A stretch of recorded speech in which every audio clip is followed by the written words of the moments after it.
Hello friends, मैं हूं आपके सामने गौरव मिगलानी। इस वीडियो में जो मुद्रा अब हम सीखने जा रहे हैं दैट इज श्वसनी मुद्रा, जिसको हम ब्रोंकाइटिस मुद्रा भी कह सकते हैं। अब ब्रोंकाइटिस मुद्रा दिन में कितनी बार करनी है और इस मुद्रा को करने से हमें क्या बेनिफिट्स मिलते हैं, ये सब जानने से पहले हम ये समझ लेते हैं कि ब्रोंकाइटिस होता क्या है। ब्रोंकाइटिस के अंदर हमारी जो श्वासों की नली है, मतलब जो सांस लेने की जो पाइप होती है, उसमें सूजन आ जाती है। फेफड़ों की सांस लेने की कैपेसिटी में कमी आ जाती है। फेफड़ों में सांस या ऑक्सीजन हम ज्यादा टाइम तक रोककर नहीं रख सकते। अब सांसों की नली में सूजन किसी भी वजह से आ सकती है। बैक्टीरिया की वजह से, वायरस की वजह से, स्मोकिंग करने की वजह से, या स्मोकिंग करने वाले लोगों के साथ रहने की वजह से, या केमिकल वाला पॉल्यूशन लेने की वजह से, या ऐसी जगहों पर बार बार जाने की वजह से जहां पर पोल्यूशन बहुत ज्यादा होता है, धूल बहुत ज्यादा होती है।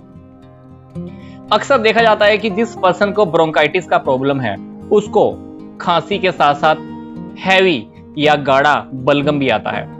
वो गाढ़ा बलगम कभी कभी जिसमें खून की शिकायत भी हो सकती है। 90% केसेस के अंदर इस टाइप के लोग अपने डॉक्टर से कंसल्ट भी करते हैं, पर अगर आप चाहें तो घर पर रहकर भी इसका ट्रीटमेंट कर सकते हैं, जिसको हम ब्रोंकाइटिस मुद्रा के नाम से भी जानते हैं। तो ब्रोंकाइटिस मुद्रा को बनाना बहुत आसान है, बट ब्रोंकाइटिस के अंदर कुछ सिम्टम्स भी आते हैं, कुछ लक्षण भी होते हैं। ब्रोंकाइटिस रियलिटी में दो टाइप का होता है। एक को हम बोलते हैं एक्यूट ब्रोंकाइटिस और दूसरे को बोलते हैं हम क्रोनिक ब्रोंकाइटिस। दोनों टाइप के ब्रोंकाइटिस के अंदर कुछ लक्षण होते हैं, जैसे गले में खराश, थकावट होना, हम थोड़ी सी मेहनत वाला काम करते हैं तो सांस लेने में दिक्कत आने लगती है, नाक में जमावट या नाक भरा भरा रहना, फीवर होना, बॉडी पेन रहना, वोमिटिंग, लूज मोशन।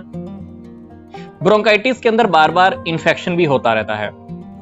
सांस लेते हुए सीटी या चीख की आवाज भी आ सकती है। टखने पैर या पैर की सूजन या दोनों तरफ की सूजन भी रह सकती है। सिर दर्द होना। तो ये सारे लक्षण कहीं ना कहीं ब्रोंकाइटिस में रहते हैं। तो ब्रोंकाइटिस का उपचार आप चाहे तो घर में भी कर सकते हैं। ब्रोंकाइटिस के जो मुद्रा मैं आपको बताने जा रहा हूं, ये मुद्रा आपको दिन में 5 बार करनी है। कितनी बार? 5 बार। कितने कितने मिनट्स के लिए?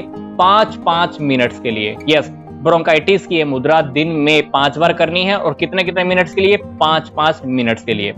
ब्रोंकाइटिस मुद्रा का जब आप प्रैक्टिस करते हैं तो जो फेफड़ों में या श्वास की नली में जमी हुई बलगम है, वो बलगम बाहर आनी स्टार्ट हो जाती है। श्वासों के जो भी रोग है वो भी सोल्व होने स्टार्ट हो जाते हैं। सांसों की नली को सफाई करने में ये मुद्रा बहुत हेल्प करती है। अब बात आती है कि हमें ब्रोंकाइटिस मुद्रा का प्रैक्टिस करना कैसे है। ब्रोंकाइटिस मुद्रा के लिए हमें क्या करना है? इंडेक्स फिंगर को खुला रखना है और जो हमारी मिडल फिंगर है उसको हमें अंगूठे से टच कराना है, और जो हमारी रिंग फिंगर और लिटिल फिंगर है उसको हमें बंद कर लेना है। तो ये हमारी बन गई ब्रोंकाइटिस मुद्रा। ब्रोंकाइटिस मुद्रा में क्या किया, ध्यान से देखिए। मैंने मिडल फिंगर को अंगूठे के टॉप पॉइंट से टच कराया है, रिंग फिंगर और लिटिल फिंगर दोनों को बंद कर लिया है, और जो हमारी इंडेक्स फिंगर है हमारी खुली रहेगी। आप इस मुद्रा को दोनों हाथों से बना सकते हैं। इस मुद्रा को हम बोलते हैं ब्रोंकाइटिस मुद्रा या श्वसनी मुद्रा। इस मुद्रा का प्रैक्टिस आपको दिन में 5 बार करना है, 5-5 मिनट्स के लिए। यह मुद्रा आपके भीतर जमे हुए कफ को, जो हमारा बलगम है, उसको साफ करने में काम आता है। श्वासों की जितनी भी प्रॉब्लम्स हैं उन सारी प्रॉब्लम्स को सोल्व करने में भी काम आता है। तो आपको मुद्राओं के और भी लिंक दिए हुए हैं, आप चाहें तो उसको डिस्क्रिप्शन बॉक्स में देख सकते हैं।